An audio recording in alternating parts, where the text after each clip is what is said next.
বহুল আলোচিত ষষ্ঠ গণবিজ্ঞপ্তির ফলাফল আগামীকাল প্রকাশ হতে যাচ্ছে।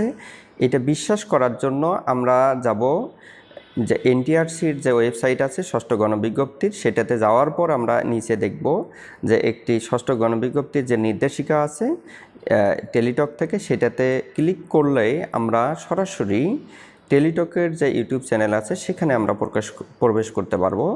ইনফোনেস নামে যেটি আছে সেটাতে মূল পেজে যাওয়ার পরে আমরা এখানে যদি ভিডিওতে ক্লিক করার পরে ষষ্ঠ গণবিজ্ঞপ্তির রেজাল্ট নিয়ে তারা একটা ভিডিও প্রকাশ করছে। ভিডিওতে যদি আমরা ক্লিক করি তাহলে জানতে পারবো যে আগামীকাল হতে যাচ্ছে ষষ্ঠ গণবিজ্ঞপ্তির ফলাফল।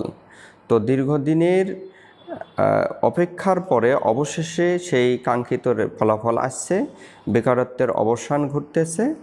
প্রায় 41,000-এর মতো বেকার ভাই বোনদের জন্য আনন্দের দিন ঘনিয়ে আসছে। সবার জন্য অগ্রিম শুভেচ্ছা। সবাই নতুন জবে প্রবেশ করুন, আদর্শ পেশায় নিজেকে নিয়োজিত করে আদর্শ মানুষ গড়ার কারিগর হিসেবে তৈরি হন।